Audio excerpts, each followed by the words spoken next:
کی جائے، جس نے کبھی محنت بھی نہیں کی، ہم لوگوں نے گائے رکھی ہوئی ہے، ہم ان سے کام لیتے ہیں، کبھی ہل چلاتے ہیں، کبھی کنویں سے پانی نکلواتے ہیں، کبھی زمینوں کو سیراب کرواتے ہیں، وہ گائے کہاں پہ ہے جس گائے کا تذکرہ رب فرما رہے ہیں؟ اللہ نے فرمایا اے بنی اسرائیلیوں تم ہی نے کہا نا کہ تشابہ علینا، ہم پہ مشتبہ ہو گئی ہے، اب تلاش کرو۔ تلاش کیسے ہوگی؟ خیر میں اس بات کی طرف بھی آتا ہوں۔ حضرت موسیٰ نے فرمایا گائے ایسی ہو لا تسقل حرثا، وہ تسقل حرثا زمین کو سیراب کرنے والی نہ ہو، مسلمۃ سلامت ہو، لا شیۃ فیہا گائے کے اندر کوئی داغ بھی نہ ہو، گائے کے اندر کوئی داغ بھی نہ ہو، ساری زرد ہو، کوئی داغ نہ ہو۔ کہنے لگے قالوا الآن، جب دیکھا کہ پھنس گئے اب گائے کیسے تلاش کریں گے، کہنے لگے الآن جئت بالحق، اب آپ نے سچ بات کی ہے۔ اللہ فرماتے ہیں گائے کو تلاش کرنے میں لگ گئے، زور سے وہ گائے کہاں پہ ہے؟ تفسیر در منصور والوں نے لکھا بنی اسرائیل کا ایک نوجوان، بنی اسرائیل کے اندر ایک نوجوان تھا اور وہ بڑا ہی نیک، بڑا ہی نیک، اتنا نیک کہ جس نے عبادت کے بھی ٹائم مقرر کیے ہوئے تھے، زور سے۔ اس کے بارے میں تفسیر در منصور والوں نے لکھا کہ جب رات ہوتی وہ بندہ رات کے 3 حصے کرتا، توجہ، رات کے 3 حصے کرتا، 1/3 سو جاتا، جب جاگ ہوتی دوسری تہائی عبادت کرتا، توجہ، ایک بات بڑی زبردست بات آنے والی ہے، دوسری تہائی عبادت کرتا، تیسری تہائی اپنے ماں کے سرانے کی طرف تیسری تہائی رات بیٹھا رہتا۔ زور سے کہو سبحان اللہ۔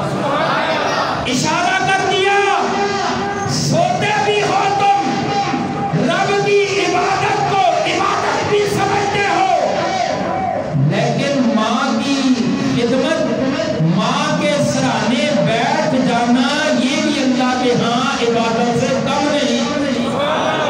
وہ رات کے 3 حصے کرتا، ایک تہائی سو جاتا، دوسری تہائی اللہ کے سامنے عبادت کرتا، اور تیسری تہائی اپنے ماں کے سرانے بیٹھ جاتا۔ بھائی ماں کے سرانے بیٹھ کیوں جاتا؟ توجہ ہے، ذرا زور سے کہیں سبحان اللہ۔ ماں کے سرانے بیٹھتا، بیٹھ کے ماں اس کی پڑھی ہوئی نہیں تھی، کچھ پڑھا ہوا نہیں تھا، جب ماں کے سرانے بیٹھتا ماں کھڑا ہونے کی کوشش کرتی کہ میں کھڑی ہو جاؤں، میں بھی عبادت کروں، ماں بوڑھی تھی وہ کھڑا نہیں ہو سکتی، تو یہ نوجوان اپنی ماں کے سرانے بیٹھتا اور ماں کو کہتا اماں جان میں آپ کو پڑھاتا ہوں، آپ پڑھیں، سحری کا وقت ہے، اللہ دیکھ رہے ہیں، ماں بیٹھی ہوئی ہے، نوجوان اپنی ماں کو درس دے رہا ہے۔ وہ ماں سے کہتے ہیں اماں میں آپ کو پڑھاتا ہوں، آپ پڑھتے جائیں۔ کیا پڑھاتے ہیں؟ ماں کو پڑھاتے ہیں، اماں جان پڑھیے اللہ اکبر، ماں پڑھتی ہے اللہ اکبر، ماں سے کہتے ہیں ماں پڑھیے سبحان اللہ، ماں پڑھتی ہے سبحان اللہ، بیٹا کہتے ہیں اماں پڑھیے الحمدللہ، ماں پڑھتی ہے الحمدللہ۔ پتہ چلا کہ ماں پڑھی ہوئی نہیں، لیکن اس نے اچھے الفاظ چن کر، آسان الفاظ چن کر رات کا تہائی حصہ اپنی ماں کے لیے وقف کر دیا ہے۔ یہ تو رات کا اس کا حصہ ہے۔